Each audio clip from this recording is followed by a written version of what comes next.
ಕಾನನ ಬಳಗಕ್ಕೆ ನಮಸ್ಕಾರ.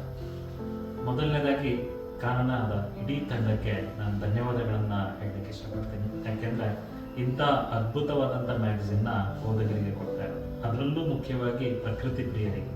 ಇಷ್ಟು ಸಮಯ ಆದರೂ ಕೂಡ ಕಾನನ ತನ್ನ ತಾಜಾತನವನ್ನು ಕಾಪಾಡಿಕೊಂಡಿದೆ ಅಂತ ಹೇಳಿದ್ರೆ ಅದಕ್ಕೆ ಕಾರಣ ಅದರಲ್ಲಿ ಬರ್ತಾ ಇರುವಂಥ ಲೇಖನದಲ್ಲಿರುವಂಥ ವೈವಿಧ್ಯತೆಗಳು ಮತ್ತು ಬರಹಗಾರರಲ್ಲಿರುವಂಥ ವೈವಿಧ್ಯತೆಗಳು. ಲೇಖನಗಳಲ್ಲಿ ನಾವು ನೋಡ್ತಾ ಹೋಗೋದಾದ್ರೆ ಲ್ಯಾಂಡ್ಸ್ಕೇಪ್ನ ಬಗ್ಗೆ ಲೇಖನಗಳು ಬರುತ್ತೆ, ಅರಣ್ಯಗಳ ಬಗ್ಗೆ ಲೇಖನಗಳು ಬರುತ್ತೆ, ವನ್ಯಜೀವಿಗಳ ಬಗ್ಗೆ, ಪ್ರಾಣಿಗಳು, ಹುಲಿ ಆಗಿರ್ಬೋದು, ಆನೆ ಆಗಿರ್ಬೋದು, ಕಪ್ಪೆ, ಕೀಟ, ಪ್ರತಿಯೊಂದು ಜೀವಚರಗಳ ಬಗ್ಗೆ ಲೇಖನಗಳು ಬರ್ತಾ ಹೋಗೋದನ್ನು ನಾವು ನೋಡ್ತೀವಿ.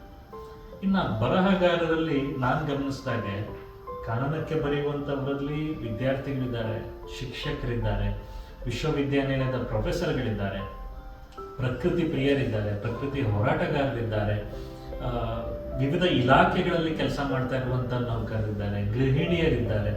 ಎಲ್ಲರನ್ನ ಒಳಗೊಂಡಂತೆ ಒಂದು ಅವಕಾಶವನ್ನು ಕೊಟ್ಟು ಅವರಲ್ಲಿರುವಂಥ ಒಂದು ಸೃಜನಶೀಲತೆ, ಆ ಬರವಣಿಗೆಯನ್ನು ಹೊರತರಲಿಕ್ಕೆ ಸೂಕ್ತ ವೇದಿಕೆಯನ್ನು ಕೊಟ್ಟಿರುವಂಥದ್ದು ಕಾನನ.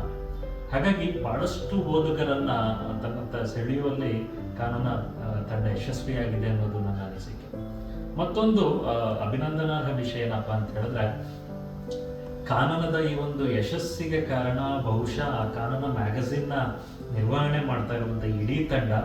ಯಾಕೆಂದ್ರೆ ಯಾವುದೇ ರೀತಿಯಾದಂಥ ಒಂದು ಹಣಕಾಸಿನ ವ್ಯಾಮೋಹ ಇಲ್ದಲೇನೆ, ಒಂದು ವ್ಯಾವಹಾರಿಕ ಹಿನ್ನೆಲೆಯನ್ನ ಇಟ್ಕೊಳ್ದಲೇನೆ ಶುದ್ಧವಾದ ಪರಿಸರ ಪ್ರೀತಿಯಿಂದ, ಪರಿಸರ ಕಾಳಜಿಯಿಂದ ಈ ಕಾನನ ಮ್ಯಾಗಝಿನ್ನ ಅವರು ಪ್ರಕಟಿಸ್ತಾ ಇದ್ದಾರೆ.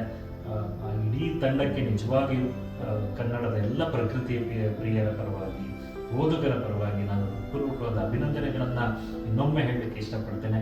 ಹಾಗೂ ಮುಂಬರುವ ದಿನಗಳಲ್ಲಿ ಈ ಕಾನನ ಮ್ಯಾಗಝಿನ್ ಇನ್ನಷ್ಟು ಪ್ರಸಿದ್ಧಿಯನ್ನು ಪಡೀಲಿ, ಹೊಸ ಹೊಸ ಬರಹಗಾರರಿಗೆ ಅವಕಾಶ ಕೊಡ್ತಾ ಇನ್ನಷ್ಟು ಅದ್ರ ವ್ಯಾಪ್ತಿ ಜಾಸ್ತಿ ಆಗಲಿ, ಬೇರೆ ಬೇರೆ ಸ್ವರೂಪದಲ್ಲಿ ಕಾನನ ಓದುಗರ ಕೈ ಸೇರಲಿ ಅನ್ನೋ ಒಂದು ಅಭಿಲಾಷೆಯೊಂದಿಗೆ ಮುಂದಿನ ಎಲ್ಲ ಚಟುವಟಿಕೆಗಳಲ್ಲಿ ಕಾನನದ ಓದುಗನಾಗಿ ಹಾಗೂ ಕಾನನದ ಬರಹಗಾರನಾಗಿ ಅವರ ಆ ತಂಡಕ್ಕೆ ಜೊತೆಯಾಗಿರ್ತೀನಿ ಅಂತ ಹೇಳ್ತಾ ಈ ಅವಕಾಶಕ್ಕಾಗಿ ಧನ್ಯವಾದಗಳನ್ನು ಸಲ್ಲಿಸ್ತೀನಿ.